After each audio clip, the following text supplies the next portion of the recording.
Welcome to all of you, my dear students, on my platform Shukla and company. Friends, जैसा कि आप लोग जानते हैं कि हम लोग ईवीएससी क्लास स्टार्ट कर चुके हैं। उसमें 2 क्लासेज हो चुकी हैं, जिसमें वायुमंडल और मैं स्थल मंडल पढ़ा चुका हूं आप लोगों को। आज मैं जल मंडल प्रारंभ करने जा रहा हूं और जल मंडल के बाद जैव मंडल। जैव मंडल से ही हमारा ईवीएस की रियल क्लासेज स्टार्ट होंगी। आइए तो हम जल मंडल के बारे में अध्ययन करते हैं। देखिए, ये जल मंडल है। मैंने बताया था कि जो पर्यावरण क्षेत्र है वो 4 है: स्थल मंडल, वायुमंडल, जैव मंडल और जैव मंडल। तो स्थल मंडल और वायुमंडल के बारे में पढ़ा दिया है मैंने। अब आइए देखते हैं जल मंडल क्या है। जल मंडल, जैसा कि नाम से ही आप लोग जानते हैं, जल का मंडल मतलब जल का क्षेत्र। भूमि पे, पूरी पृथ्वी पे वह क्षेत्र जहाँ पे जल हो, वो जल वाला जितना भी क्षेत्र है उसको क्या बोलते हैं? जल क्षेत्र या जल मंडल बोलते हैं। अब जल कैसे कैसे उपलब्ध होते हैं? नदियों में, तालाबों में, सागरों में, महासागरों में, कुओं में, भूमिगत जल, जल वाष्प के रूप में। बर्फ भी जल का ही रूप है, इसलिए बर्फ को ही जल मंडल में ही इंक्लूड किया जाता है। तो आप सोचिए कि इतने सारे जल के क्षेत्र हैं। अब आपको मैं बता दूं, जैसा कि आप लोग जानते हैं कि पूरी पृथ्वी पे, मैंने आपको बताया था कि इधर 29% हिस्सा क्या है? भूमि है। क्या है? भूमि है। तो बचा कितना? 71% से। 71% हमारा क्या हो जाता है बताइएगा? 71% हमारा जल है। ये भूमि है, भूमि की ये पूरा लैंड मतलब अर्थ है। ये अर्थ का 29% हिस्सा क्या है? भूमि है। तो 71% हिस्सा क्या बचा? जल बचा। यही ना हुआ। और यदि फ्रैक्शन में बात किया जाए तो भूमि कितना है? 1/3 है। कितना है भूमि? 1/3 है। तो 1/3 जब भूमि हो गई तो ये कितना बची? ये 2/3 बची। यानी आप कह सकते हैं कि पूरी पृथ्वी पर जल मंडल 71% अर्थात लगभग 2/3 हिस्से में है। क्या कहेंगे कि जल मंडल पूरी पृथ्वी पर लगभग 71% या लगभग 2/3 हिस्से में है। और आप लोग जानते हैं जो भूमि है वो कितना है? 1/3 या 29% के बराबर है। देखिए, जो 1/3 या 2/3% में आप चेंज कर लेंगे तो ये 66.5% और ये 33.5%। 66 का मतलब 66.66 और ये 33.33% बनेगा। लेकिन इतना हमें नहीं सोचना है, ये लगभग की बात हो रही है। तो एग्जैक्ट परसेंट में 29 है भूमि और 71 क्या है? जल है। आइए देखते हैं और कुछ बातें। मैंने बताया कि जल मंडल में क्या क्या शामिल होता है।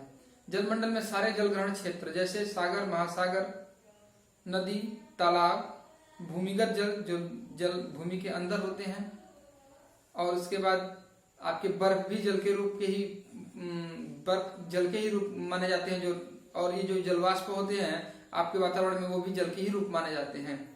तो इस तरह से आप देखेंगे तो जल 2 तरीके से हम बांट सकते हैं। एक ऐसा जल जो पीने योग्य हो, या एक ऐसा जल जो पीने योग्य नहीं हो। तो जो पीने योग्य जल नहीं होता है वो लवड़ी या सागरी जल हो जाता है। साल्टी वाटर कहा जाता है। अब साल्टी वाटर जैसे सागर और महासागर का जल क्या हम पी सकते हैं? नहीं पी सकते। क्यों? क्योंकि वो साल्टी है, लवड़ीय जल होता है।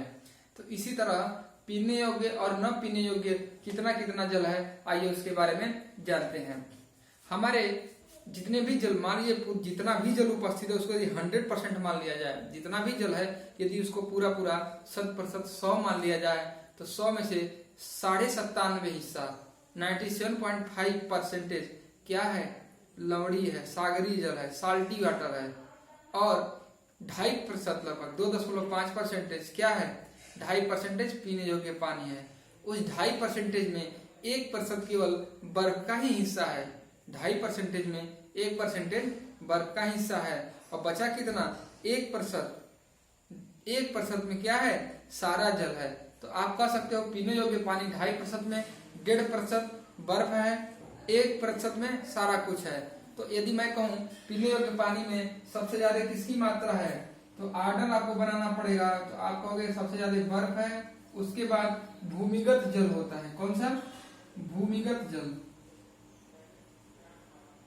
और उसके बाद अन्य सभी।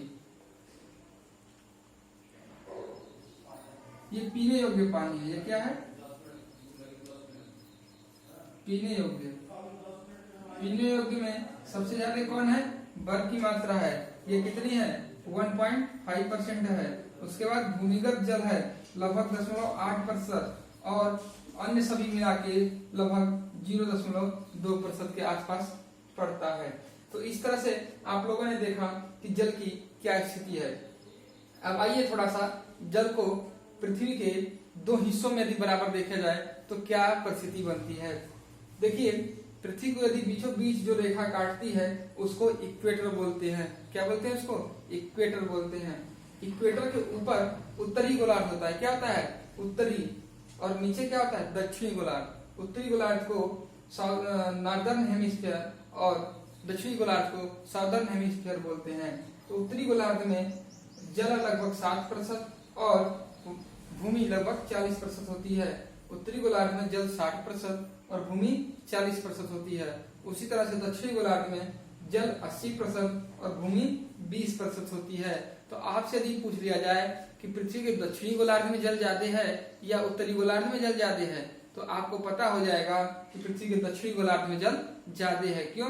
क्योंकि इसमें जल 80% है और उत्तरी गोलार्ध में केवल जल 60% है।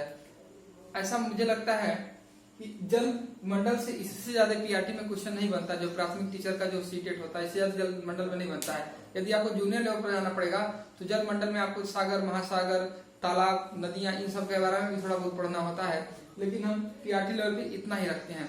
इसके बाद आते हैं जय मंडल पे।